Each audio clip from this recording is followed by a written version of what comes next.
Bonjour à tous pour ce deuxième épisode de Shooters. On est très heureux de vous retrouver après ce premier épisode qui a plutôt bien marché. Walid, je sais pas ce que t'en penses. En vrai, on a fait plus de 400 vues. Alors, c'est rien pour les Squeezie, les Norman, le pédophile et tous ces autres acteurs du YouTube Game.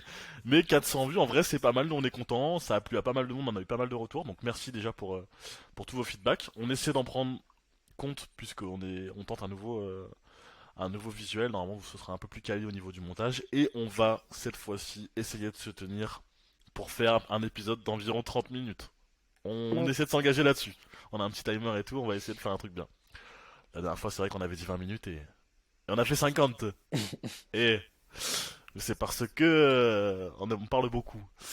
Donc là, je vous explique vite fait. Déjà, bonjour mon ami Walid Tolki, comment vas-tu? Bonjour à tous. Merci pour vos retours sur le premier épisode.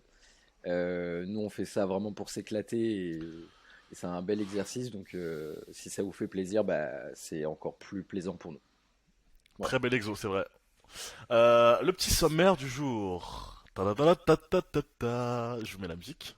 On a du business. Il y a des moyens. Il y a deux ordi.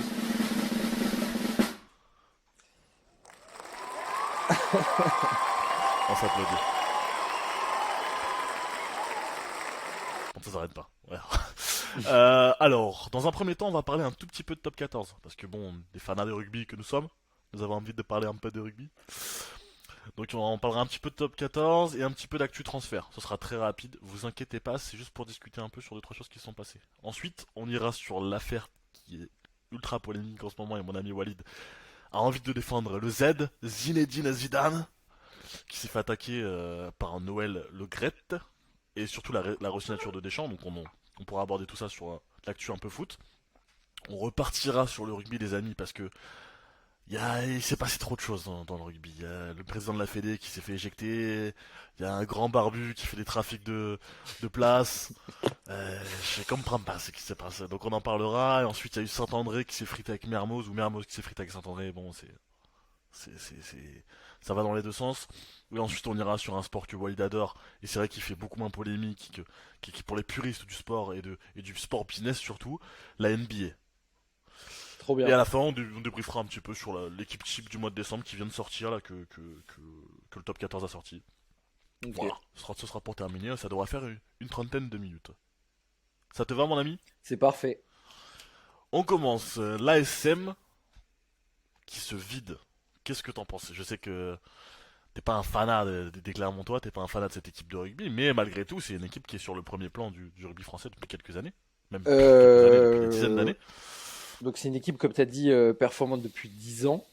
Gros départ, on en parlait en off là juste avant, mais donc Judicael, Penaud qui signe à Bordeaux, il y a plein d'autres joueurs qui sont sur le départ. Il y en a déjà l'an dernier beaucoup qui sont partis, Para au stade. Ouais, Donc c'est des joueurs qui ont vidé l'effectif. On parlait de fin de cycle la semaine dernière avec le départ de Sadourny. Donc c'est je vrai. pense que les départs ils doivent être liés et que je pense qu'il faut remplacer les mecs et il faut repartir sur autre chose. Donc à voir ce que l'ASM nous propose dès l'année prochaine avec des nouveaux coachs et des nouveaux joueurs pour faire l'effectif. Mais je pense que c'est quelque chose de sain de changer de cycle et de changer d'homme sur ce projet-là. Voilà. Ouais, et tu penses qu'en fait, quand tu parlais de changement de cycle, forcément, dès qu'il y a un changement de cycle, il y a des clés, il y a les cartes qui sont remises en jeu, il y a des clés du camion qui sont données forcément à d'autres personnes. Xavier Sardouni avait des clés, qui ont été transmises du coup à Benson Stanley là, qui reprend le rôle d'entraîneur des trois quarts, qui est un ancien joueur de l'ASM. Il y a quand même une continuité en interne. Mais sur les joueurs cadres, c'est vrai qu'ils ont perdu Camille Lopez et Ouais, Morgan Parra l'année à dernière. Bayonne. Ouais. Là, ils vont perdre Ituria en troisième ligne avec Concorier, Ituria qui va à Bayonne. Ils perdent Penaud, qui est peut-être leur meilleur trois quarts à l'heure actuelle, qui va à Bordeaux. Il va falloir que les jeunes ils tiennent la baraque, quoi. Après, est-ce que tu arrives à aller chercher d'autres gros joueurs français? Awas qui a J'ai signé à l'ASM, mais Ouais, ouais, il est gros dans le gabarit, après ce qu'il est gros dans le talent, je sais pas. ouais. On va passer vite.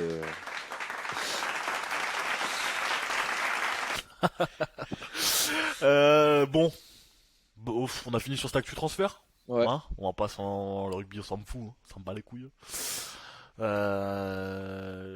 va enchaîner pardon, sur notre notre ami Didier Deschamps, qui re-signe jusqu'en 2026. Walid, dans un premier temps, j'ai lu un peu tout sur Twitter. J'ai lu des avis qui considèrent, et c'est le mien aussi en tant qu'amateur très éloigné du football, pour ne pas dire pas fan du tout de tout ce qui est autour du foot, mais bon, du sport en lui-même. J'ai lu qu'en fait c'était une bonne chose et que c'était logique par rapport aussi aux performances qu'il a eues en tant qu'entraîneur de l'équipe de France, et moi je suis assez d'accord là-dessus, d'un point de vue externe, et d'un point de vue qui n'est pas proche de ce sport-là. Le gars il fait finale championnat d'Europe, il gagne la Ligue des Nations, il fait champion du Champion du monde, monde. il fait vice-champion du monde. Il a un mandat de fou. Je sais pas combien de temps, ça fait combien de temps qu'il est là, ça doit faire quoi, 6 ans qu'il est là? 2012, donc c'est sa Ah ouais, 10e année. Ah ouais quand même, ok. Et à Je la crois que fin de son j'avais... contrat, il sera à 14 ans de contrat.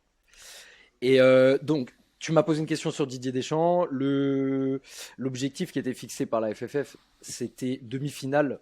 Et ensuite, Deschamps décide de la suite. Donc, tu as parlé de résultats. Si le mec il atteint ses résultats et qu'il prolonge, bah, en fait, on n'a pas le droit de le critiquer. On peut le critiquer sur le jeu, on peut le critiquer sur les mecs qui prend pas, sur le cas Benzema, etc. Ça, Ouais. on va l'introduire après. Mais le mec, il atteint ses objectifs qu'on lui fixe, son président lui fixe. Donc, s'il prolonge, il prolonge. Très bien. Euh, Ensuite, c'est plus sur la durée. Je pensais sincèrement qu'il allait re-signer jusqu'au prochain Euro 2024 et ensuite qu'il partirait avec tout ce qu'il a gagné et tout ce qu'il a entrepris. Mais en fait, le gros problème, c'est 2026, la date du contrat, et c'est surtout comment ça a été fait. Et c'est là où on introduit le président Noël Le Graët qui enchaîne un peu les bourdes dernièrement. Et c'est sur la manière dont ça a été décidé. C'est deux personnes qui dirigent le foot français depuis 10 ans maintenant. Ouais. Et en gros, ils partagent pas les pouvoirs avec les mecs. Il y a pas de comité exécutif qui a réélu Didier Deschamps en disant bah voilà le mec a atteint. Non, c'est des décisions qui sont prises dans des bureaux à deux, d'accord. Donc ça fait un peu vieille mafia qui se partage le pouvoir et ça c'est plus possible. C'est plus possible d'avoir des présidents à la tête du sport le plus populaire du monde et dans un des pays qui aujourd'hui est un pays de foot. On peut dire ça parce que en 20 ans tu fais 3 finales de Coupe du Monde. Donc déjà c'est que la France, gros vivier et grosse nation de foot. Mais c'est plus possible que ça soit géré par des amateurs comme ça qui viennent même pas eux-mêmes du foot. Ça c'est un gros problème et qui sont capables de t'enchaîner bourde sur bourde et c'est des mecs qui sont dangereux je pense aujourd'hui pour le sport français. Il faut que ça. Didier Deschamps, il a gagné ce qu'il a gagné, mais avec la manière dont est fragilisé Le Graët dernièrement, il faut que ça parte. Il faut qu'on reparte sur un nouveau cycle. On en parlait juste avant de partir avec d'autres mecs, mais voir ces mecs-là à la tête du football français, c'est plus possible. En fait, j'ai l'impression que ce qui est reproché réellement à la re-signature de Didier Deschamps, c'est déjà la durée, comme tu disais. Alors qu'il s'engage sur une autre Coupe du Monde, alors qu'on connaît pas les résultats qu'il va y avoir sur la prochaine Coupe d'Europe. Il y a déjà ça dans un premier temps. Et aussi, le fait qu'il s'entende super bien avec Noël Le Graët en vrai. Parce que les gens ont envie de tirer un peu Ouais, sur c'est tic Noël et tac. Mais non, c'est tic et tac. Et Didier il prend un cher alors que, encore une fois, il a eu les résultats qui lui permettent encore de continuer. Et en soi, Moi, je veux même pourquoi pas parler de changer? Deschamps. Ouais, je veux Ouais, mais même pas pourquoi parler de changer? Ouais, mais parce que c'est la polémique, c'est le raccourci qu'il fait entre les deux, qu'on peut lire partout. Et pourquoi changer d'entraîneur alors que ça fonctionne bien? Parce que tu as déjà Zidane qui est libre de contrat, qui a refusé le Ah, PSG l'été dernier, je pense, avec la Coupe du Monde en tête, en disant bah voilà, Didier il partira à la fin, il partira en héros, et moi je prends la suite, parce qu'on aurait pu avoir Mbappé Prime et Zidane Prime libre, et pour une équipe de France, je pense que c'était le meilleur des scénarios. tu Après, penses? sincèrement, ouais, je pense. Avec ce qu'il a entrepris au Real, sa manière dont il a managé des stars, parce que on parle de Deschamps et sa manière de gérer les égos, et moi je pense qu'il n'est pas du tout bon là-dedans. Mhm. C'est un mec qui arrive à éliminer les têtes, mais c'est pas un bon manager. Quand je Ok. parle de tête à éliminer, je parle de Benzema. Je parle de peut-être que Pogba, l'absence de Pogba, ça lui a fait du bien parce il sépare une grosse tête du groupe. Et en fait, il est capable de placer des têtes des joueurs qui le suivent et qui sont performants, parce que les mecs sont performants. Mais je pense pas qu'en management d'ego, Zidane soit moins fort que Deschamps. Et on entend partout que Deschamps, niveau mec, c'est le meilleur pour former un groupe. Ouais, d'accord. Le Ouais. mec, il n'arrive pas à gérer le ballon d'or 2022. C'est que pour moi, t'es pas bon là-dessus. Ouais, après j'ai un avis aussi là-dessus, c'est qu'en fait, tu le sais aussi bien que moi, on entraîne tous les deux. C'est difficile aussi de gérer l'humain dans un collectif. Tu peux avoir les Mm. compétences techniques et tactiques pour gérer n'importe quel collectif, et ça peut se valoir entre Zidane et Deschamps. Ok, why not? Je sais pas si ça se débat ou ça se débat pas, peu importe, c'est pas le sujet. Mais après, gérer les égos et gérer l'humain dans un collectif avec des mecs qui divisent. Pour moi, Benzema, c'est le meilleur joueur du monde, le Ballon d'Or, mais c'est un mec qui divise. Bah ouais, ouais, ouais, bien sûr. Il divise Mais à ça la va fois les plus loin que le joueurs. foot, ça, hein. Ouais, ouais, Ça va bien sûr. beaucoup plus loin que le foot. Il divise à la fois les joueurs en interne, il divise pardon, les supporters. Oui, contre Benzema, pour Benzema, et dans un groupe, un mec qui divise, c'est jamais une plus-value, aussi bon soit-il. Moi, c'est mon avis. Après, prendre Benzema, pas prendre Benzema, le fait est qu'il s'est blessé, donc il n'a pas joué. En Oui, vrai, ça c'est un exemple. C'est ça un met fin exemple, au tu vois. débat, mais après, l'histoire de oui, il est parti, alors qu'en fait, il n'était pas vraiment blessé, je sais pas quoi, pour moi, c'est du buzz. Mais toi qui es, je me permets de te poser une question. Toi qui es un peu externe au foot, Pose-moi la question. comment t'expliques que le président de la FFF, donc Noël Le Graët, soit c'est en clash avec Michel Platini, avec Karim Benzema et avec Zidane, qui sont tes trois meilleurs joueurs de toute ton histoire? Parce que je Ouais, sais pas si tu as suivi, mais à la finale de la Coupe du Monde 2022, Zidane et Platini ont refusé l'invitation de Noël Le Graët. Comment t'expliques ça? je pense que deux choses. Je pense que déjà, Noël Le Graët, ça doit être un mec qui est très mauvais en com. Déjà, ça, c'est une chose dans laquelle tout le monde peut faire ce constat-là. C'est un mec qui est très mauvais en com. La réponse qu'il a donnée à RMC est très mauvaise et je pense qu'il s'en mord les doigts à l'heure actuelle. Je vous aime beaucoup, Euh, Marion. Vous pouvez m'appeler quand vous voulez. En il, a plein dit, live. Ah il a dit ouais, ça? non, mais c'est. J'ai pas En plus, entendu avec ça. toutes les affaires d'agression sexuelle qui se traînent, des SMS lourds. Vas-y, ciao, On en mec. parlera juste après Ciao, parce que ciao, je viens de ciao. voir des trucs. Ouais, ouais, mais on va en Ciao, parler juste ciao. après. Je veux même pas. Mais pour répondre à ta question, pour moi, la polémique elle est plus autour du cas Noël Le Graët et peut-être qu'on a besoin de changement à la tête de la Fédé. Pour donner Ouais, un autre clairement. dynamisme. On n'est même pas au courant encore du sport amateur parce qu'on pratique pas le foot, donc on n'est pas au courant de ce qui se passe amateur. Mais la réalité en fait de ces mecs-là, de ces présidents de fédé, elle impacte directement le sport amateur et c'est là où je pense qu'il faut se poser les bonnes questions et peut-être ramener du sang neuf. Là-dessus, je pense que ça fera jamais de mal. Et encore une fois, un président de fédé, il est entouré par tous ses adjoints et il délègue tout son pouvoir. Et du coup, c'est l'équipe qui met en place qui permet de faire des bonnes strates ou pas.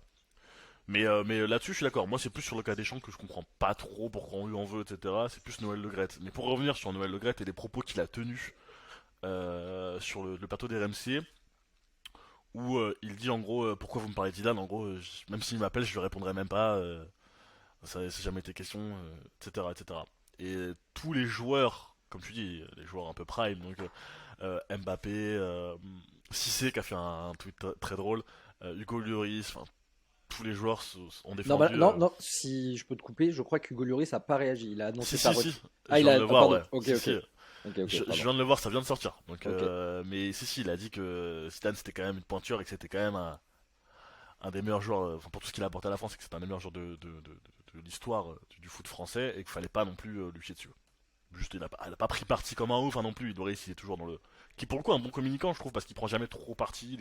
Il a son rôle de capitaine aussi. Il peut pas se couper de son président de fédé. D'ex-capitaine, parce qu'il a annoncé sa Il a retraite. annoncé sa retraite, c'est vrai, mais il est encore capitaine jusqu'à qu'il n'y a pas eu d'autres matchs de l'équipe de France.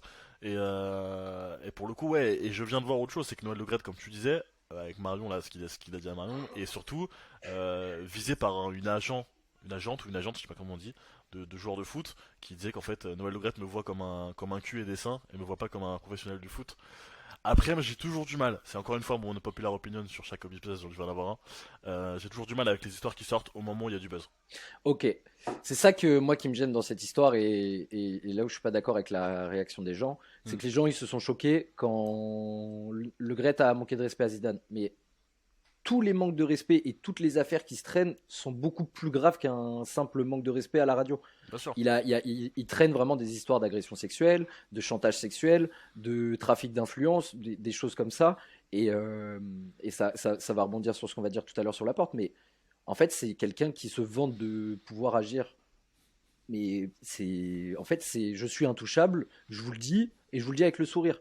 Parce qu'il a parlé de la suite, et il a dit Didier Deschamps et moi-même avons pensé aux futurs candidats que nous allons aider. Ouais, Vous inquiétez pas, il y aura des élections. c'est Donc son c'est bon, pote. stop. Vas-y, stop, stop. Ouais. Je comprends les histoires de copinage, les histoires de voilà de un président de fédé, sa mission, bah, c'est de faire vivre sa fédé, c'est de signer des contrats, c'est de machin. Ok, je veux bien, d'accord, qu'il y ait des trucs en interne qu'on puisse pas comprendre et de la politique qu'on puisse pas comprendre. Mais après, Tu peux pas être une merde à ce point-là et diriger le sport le plus puissant. Voilà. Tu Moi, vois, si on doit conclure un peu sur cette affaire, tu la vois comment la suite? Moi je pense que Noël Le Gret, de toute façon, il pourra pas s'en sortir de ce truc-là et ils ont un peu envie de tous l'achever. Là, il est entêté sur Twitter et ils vont pas le lâcher, les mecs, je pense. Bah, en tant que bisounours, j'ai envie de croire un Platini président de la FFF J'ai vu ça là. Et J'ai vu Zidane ça. sélectionneur. J'ai lu ça Si on dans. veut repartir sur les meilleures bases et vraiment rouler sur tout le monde sur les 10-15 prochaines années avec le vivier de joueurs qu'on a et avec un Mbappé, c'est bon. Platini Zizou, ciao. On va voir, parce que Voilà. contractuellement, si ça a été signé entre Deschamps et la Fédé, je sais pas comment ils peuvent mettre fin à ça. Après, peut-être que Deschamps Bah, se payer des retirera. indemnités, bah, Ouais, parce que peut-être que c'est. Deschamps se Ouais. retirera aussi Et pour pas s'asseoir faire de sur deux polémique, ou 3 ans de contrat, je pense que Deschamps, il peut être intelligent et se dire, bah voilà, je suis parti en mode pour pas faire grand de polémique. sauveur, bon chevalier, je m'assois sur Ouais, parce qu'il X a. millions d'euros et puis voilà. Je pense qu'il prend. Dans l'histoire, il prend cher alors que lui, pour le coup, il a pas de sortie médiatique horrible, quoi. Franchement, Deschamps, les gens qui lui tombent dessus, c'est vraiment un amalgame. Donc lui, on Ouais, il s'en est fout, clean. il a fait sa vie, il a fait son truc. Mais c'est vraiment la manière dont est géré le foot en France et que deux personnes se partagent le pouvoir, et ben c'est pas démocratique, quoi. Et si on véhicule des valeurs, bah faut que ça soit tous les jours. Entièrement d'accord avec toi, je trouve que c'est une belle conclusion. Donc voilà, pas plus. On est à la moitié de l'épisode, on est à 16 minutes exactement. L'occasion pour nous de vous rappeler que si vous aimez ce qu'on fait et que ça vous donne des idées et que vous avez envie de participer, déjà vous le pouvez. Il suffit juste de nous envoyer un message. N'hésitez pas à nous suivre sur Twitter et sur Insta, Shooters TV. Et puis on est à l'écoute de toutes vos idées de sujets à traiter et de tous les projets qu'on pourrait mettre en place. Donc c'était pour moi l'occasion de vous rappeler un peu tout ça. On va passer sur la prochaine affaire, mais très rapidement parce que c'est pas celle qui va nous intéresser le plus. C'est l'affaire Laporte.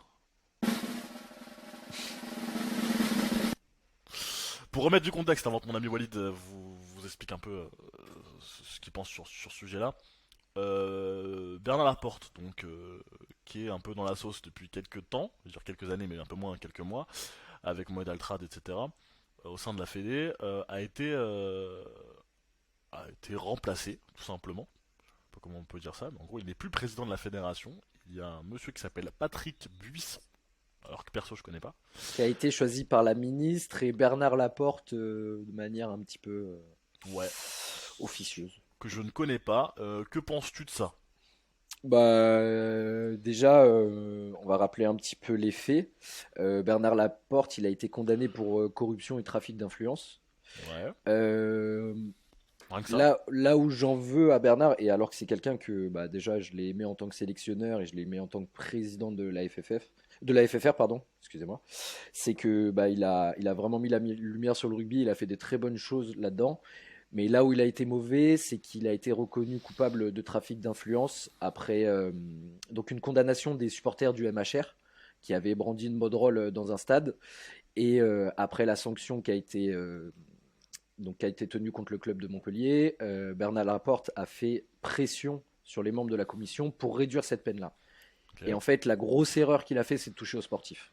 Il a fait d'excellentes choses avec les contrats avec Altrad France 2023 qui Mais nous a oui. peut-être aidé d'avoir la Coupe du Monde et tout. Bah, c'est ce qu'on disait tout à l'heure. Le travail d'un président, bah, c'est d'aller chercher des contrats, chercher des partenaires, chercher de l'argent, tout simplement. Et c'est ce qu'il a fait.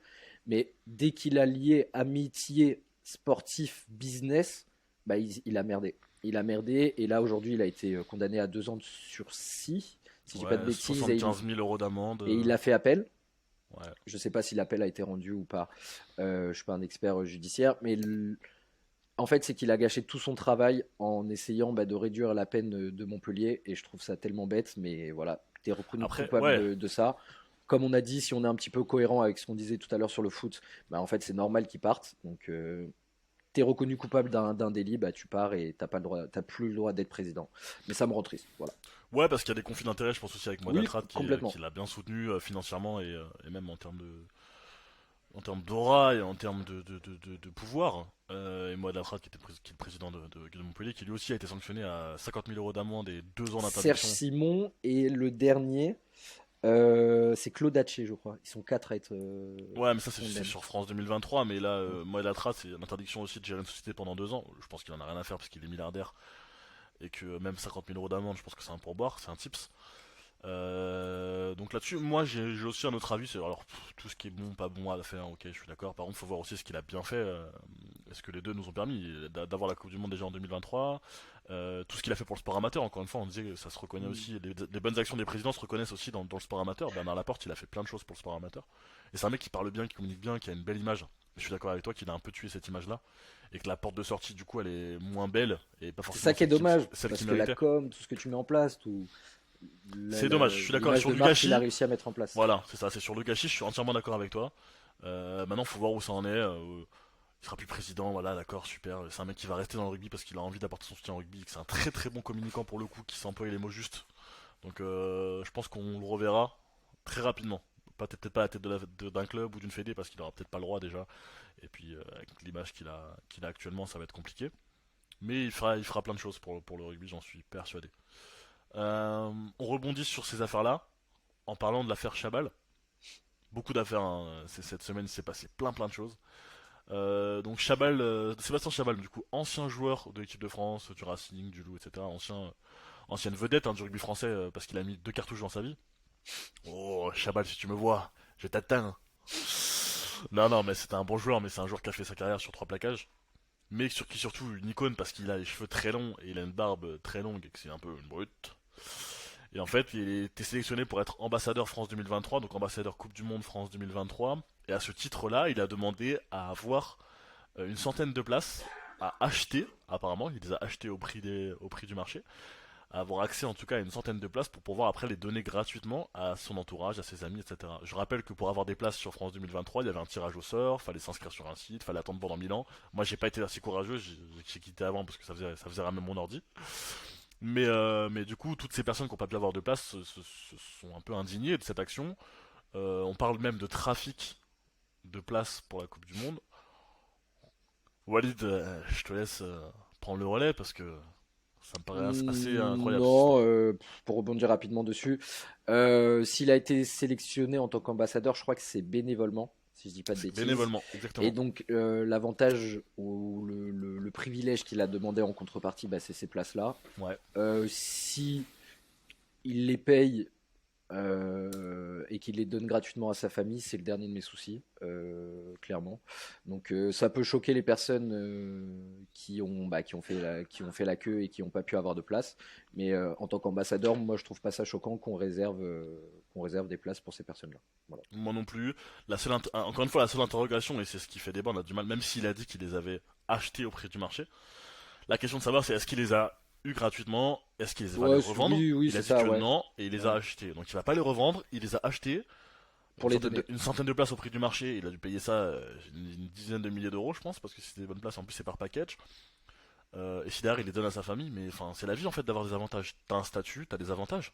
Est-ce qu'Emmanuel Macron va faire la queue pour acheter des places de foot? Bah non, c'est la vie. Enfin, c'est toujours une histoire de valeur ajoutée. Il est ambassadeur, il a un statut différent, bah, il a des droits différents. Donc, pour moi, ça me choque pas. Et même, je trouve ça très drôle Sa sa, réponse. sa story qu'il a fait sur Insta où il a mis vent, place pas très cher, contactez-moi en MP. Ça, je trouve ça très drôle parce que c'était pour se foutre de la gueule des articles qui étaient sortis. On verra où ça mène cette histoire. Je trouve que ça fait beaucoup de buzz et ça nuit un peu, encore une fois, à l'image de ce jour-là et de cette carrure-là et de cette personne-là qui passe tous les week-ends sur Canal parce qu'il est commentateur et consultant rugby sur le CRC.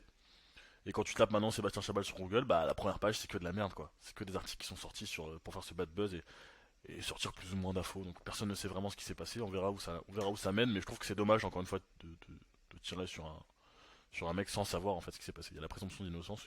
Je pense qu'il faut pas l'oublier. Ceci étant dit, Walid, si on respecte nos engagements, il nous reste 8 minutes. Et ben on les respecte bien. On les respecte, d'accord. On parle de Saint-André de Mermoz ou on en a rien à foutre? Clairement, on en a rien à foutre. On en a Déjà rien que à quand ils foutre. étaient sur le terrain, j'en ai rien à foutre. Voilà, mon Là qu'ils gars, y sont c'est plus, ça voilà. qu'on veut, ça tire à balles réelles. Voilà. Juste pour mettre d'actu quand même, parce qu'on en a parlé. Il y a Saint-André qui était un ancien entraîneur de l'équipe de France de rugby, s'est fait traiter de baltringue.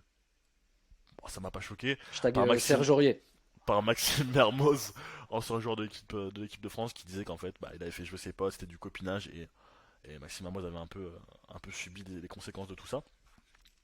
Clairement, on s'en branle, ça sort 5-6 ans après, pas de sujet là-dessus. On devrait demander l'avis de Jalibert et de Woki. Ça irait plus. C'est plus simple.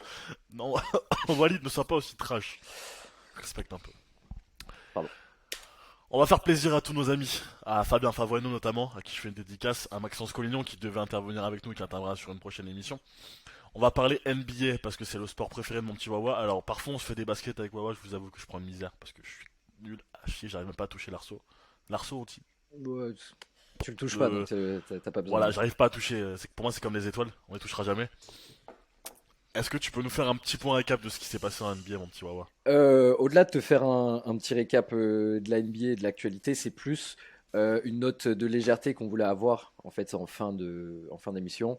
On est tous des passionnés de sport et moi j'aimerais vous donner un petit conseil. Un soir où vous avez fini tôt le travail, vous vous endormez vers 20h, vous vous réveillez pour 1h15, 1h30 et vous allumez Beansport. Et là vous allez voir des sportifs. Là vous allez voir du show, là vous allez voir de l'entertainment. Vous allez voir comment dire, de l'équité sportive, vous allez voir du vrai business en fait, ce que c'est. Vous avez la chance, après c'est difficile avec les horaires, mais vous avez la chance d'avoir des joueurs comme LeBron James qui est encore en activité, qui a bientôt 40 balais et qui met 50 points par match. Vous avez des assassins qui ont entre 21 et 23 ans, qui Qui met, s'appelle Luka Doncic, qui met qui, 60 points par match. qui met 60 points par match. Vous avez Trae Young qui a 24 ans. Vous avez Tatum qui a 24 ans aussi.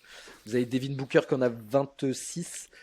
Et, euh, et en fait, on part dans 10 ans, mais d'assassins. Vraiment, ça va être la ligue à suivre, je pense, sur les 10 prochaines années. Ça va être les Ça meilleurs va joueurs du être... monde. Mais c'est les meilleurs sportifs du monde, en fait. On se rend Ouais, pas mais là, compte. les mecs que t'as cités, c'est les futurs stars, quoi. C'est les futurs Jordan, c'est les C'est les futurs actuels. LeBron James. Non, non, non, ouais, c'est vraiment les actuels stars. Et en fait, tu peux regarder n'importe quel match dans la soirée. Tu peux regarder un Washington Détroit. Bah, en fait, tu vas voir ce que c'est d'être un sportif de haut niveau. Tu vas voir ce que c'est d'être une ligue de haut niveau. Parce que niveau contrat, niveau droit TV, niveau diffusion, niveau qualité de la production, ça n'a rien à voir avec ce qui se fait chez nous en Europe. Parce qu'on pense avoir le monopole du professionnalisme avec le foot, avec le rugby. Mais si on est capable d'avoir un petit peu de recul et de voir ce qui se fait ailleurs, je pense que la NBA, c'est le plus beau show que vous pouvez voir au monde. Et profitez-en parce qu'on a des sportifs qui arrivent. Là, je vous ai donné quelques noms. Bah, c'est des machines de guerre. On commence à avoir des Français qui commencent à s'installer. On peut penser à Kylian Hayes à Détroit qui Ouais. a 20 piges. Franck Nilikina qui est au Knicks encore. Vous avez Victor Wembanyama qui va être le numéro 1 de la draft 2023. Ce principe de draft, moi je trouve ça excellent. Ouais. Tu finis dernier de la ligue, bah en fait, tu as le prochain tour pour la prochaine loterie, et en fait, tu vas aller te chercher un bon prospect bah, pour étoffer Mm. comment ça dire, ton roster. Et en fait, bah, toutes les équipes sont compétitives. Bon, bien sûr que celles qui ont LeBron James ou Stephen Curry, elles ont plus de chances d'être championnes, pardon, mais en fait, c'est que c'est tellement bien réfléchi que tout le monde est compétitif. Le show, il est incroyable, la qualité des joueurs, ils sont incroyables, et vas-y, il faut qu'on s'inspire un petit peu de ce qui se fait ailleurs, et surtout là-bas. Voilà, c'est tout ce que je voulais dire. C'était des belles paroles. Je crois que le public qui est derrière toi a envie de t'applaudir. Merci. Les effets spéciaux, c'est quelque chose. Hein. Ouais, mon petit Wawa, et d'ailleurs, faudrait qu'on aille se voir un petit match là à Nanterre ou au Metropolitans. Je sais pas ce que t'en dis. Parce qu'on a ouais, on a la chance de jusqu'à cet été d'avoir Victor en Mm. France. Bah, C'est par contre, c'est sold out en quelques heures. ouais, Hein, les ouais, places bien j'ai sûr. regardé là. Donc, Faudrait qu'on y aille sur un jour où on est dispo. Mais ça peut être une très bonne actu. levez-vous la nuit. Ça, c'est pour mes frères chômeurs. Levez-vous la nuit et regardez de la NBA, vous allez vous Tous mes régaler. rouillas qui ont rien à faire, qui nous Ouais, écoutent. donc voilà. Est-ce que tu veux parler de l'équipe type du mois de décembre? Moi, ça m'intéresserait d'en parler. Qu'est-ce que t'en penses? Ouais, Sur du rugby, encore une fois, on parle c'est. Ouais, rugby, ouais, mais. ouais, carrément. Parce que on a parlé du Racing la semaine dernière et là ça permettra de parler un petit peu du stade français donc Alors, pourquoi on pas. vous affichera l'équipe type, mais moi, on l'a sous les yeux, chacun de notre côté. Je vais vous la faire. Lexio Kolalishvili, qui est forcément un Français, hein, bien sûr, qui est un joueur français. Chiffre, non, je rigole. C'est un Géorgien qui est le pilier gauche de Bordeaux. Au talon, Ivaldi, à droite, Melikidze. En deuxième ligne, Seit et Meafou. En troisième ligne, Gorgadze, Mercer et Makalou. Rouet et Lopez à la charnière. Lester Etienne à une aile, Vainicolo à l'autre aile. Au centre, Delbouy et Vili. À l'arrière, Léo Barré. Alors, moi, c'est pas une équipe qui me fait rêver. Alors je rappelle, c'est l'équipe type du mois de décembre. Donc sur tous les matchs qui sont passés en décembre. C'est pas notre 15 de rêve, évidemment. Moi, c'est pas des joueurs qui me font rêver non plus. Et c'est pas l'équipe type que j'aurais mis. Je sais pas ce que t'en penses, mon petit Wawa. Ça me fait chier de le dire, mais juste sur cette équipe du mois, je pense qu'on peut féliciter le Stade français qui a une dynamique vraiment intéressante. Ils sont entre la deuxième et la troisième place là depuis le début de l'année. Je crois qu'ils sont deuxième. Il y a 6 joueurs. Ouais, il y a 6 joueurs du stade dans le. Il y a 6 joueurs du stade, donc sur Sur 15, les 15. c'est énorme. Ouais. Et surtout, moi, je voulais faire ce point-là parce que je l'ai encore en travers le 48-10 à la maison. Donc voilà, si on avait une info à retenir de cette feuille de match, c'est bravo au Stade français pour la saison qu'ils font. Et puis voilà. Ouais, bravo au Stade Français. Il y a aussi des mecs qui tiennent leur rang quoi dans une équipe qui était pas évidente. C'est Camille Lopez, tu vois, qui tient vraiment la baraque à Bayonne et qui leur permet aujourd'hui d'aspirer au top 6. Je sais pas, ils sont pas loin en vrai. Je crois qu'ils sont 7ème. Mais la saison n'est pas finie. Il reste encore toute la phase retour, donc ça va être très dur pour Bayonne. Mais personne ne les espérait en tout cas à ce niveau-là. Et après, un joueur de Pau, Gurgadze qui est un très bon joueur, Thomas Seyt en deuxième ligne qui est deuxième ligne de l'aviron bayonnais. Bon, je l'aurais pas forcément mis, mais why not, c'est travailleur de l'ombre. Et ça doit être pas mal. Makalou en troisième ligne, c'est intéressant. C'est toujours un joueur en fait qui va performer en club et qui en équipe de France a plus du mal. Après, peut-être parce qu'il est positionné parfois à l'aile et c'est pas vraiment son poste. Mais voilà, on a fini sur cette touche un peu rugby. On respecte notre engagement. Ça fait à peu près. Ça fait 31 minutes que nous sommes en train d'échanger, mon petit Wawa. Pas plus, pas moins. C'était un très bon moment. N'hésitez pas à nous dire, on a un plein de questionnements en fait sur le format qu'on pourrait développer. On est soit sur des formats qui sont un peu plus longs, du style 30 à 50 minutes une fois par semaine, ou alors des talks un peu plus courts d'une dizaine de minutes sur des thématiques bien précises, et du coup quasiment tous les jours, des posts quasiment tous les jours, ce soit un peu un rendez-vous quotidien. Voilà, c'est des questions qu'on se pose, alors n'hésitez pas à nous répondre et à nous donner votre avis. On a reçu énormément d'avis. Pour le coup, ça a suscité pas mal d'intérêt ce qu'on avait fait sur ce premier épisode. Même si le format était long, il y en a beaucoup qui sont allés jusqu'à la fin. Donc ça fait vraiment plaisir. Pour le coup, on fait ça sans ambition et sans vraiment d'objectif, juste à part l'envie de se faire kiffer. C'est comme le disait Walid tout à l'heure, c'est un très bon exo. Et on le prend comme ça. On a aussi un autre projet en cours. C'est la Coupe du Monde des clubs du top 14. Et en fait, ce serait un mix entre un concours d'éloquence et en même temps Battle Royale. un peu de Battle Royale et un peu de pedigree rugby, un peu de tout ça mélangé, qui ferait qu'en fait on ferait s'affronter différents clubs du top 14 et avec des représentants. Donc notre ami Basile de la Baca représentera bien sûr le Stade français, parce que c'est un fan, bon lui il est fou, hein. C'est un fan du Stade français. Notre ami Pierre Barroso représentera l'UBB, parce que c'est un fan aussi de Bordeaux et ça peut être un très bon clash. Pour moi c'est la finale, hein. Mathieu Santes sera à l'USAP, mais il nous reste encore des mecs à positionner sur des clubs. Ou l'inverse. Parce qu'il y en a qui veulent pas représenter la SM. Ah, forcément, on se demande pourquoi. Brive, on a trouvé. Voilà, il nous manque des clubs et il nous manque des mecs sur ces clubs-là. Donc si vous êtes intéressé pour participer, contactez-nous et dites-le nous sur différents canaux qu'on peut avoir. Ou sur nos messageries privées. Très bien. Walid, mon ami, je vais te laisser le mot de Très la bon fin. après-midi. Mot de la fin, qu'est-ce qu'on peut dire? En Vivement danse, s'il te que Platini et Zizou nous rejoignent parce que là on n'en peut plus. Rendez-nous notre football et puis voilà. Très bon après-midi à tous. Peace. Ciao.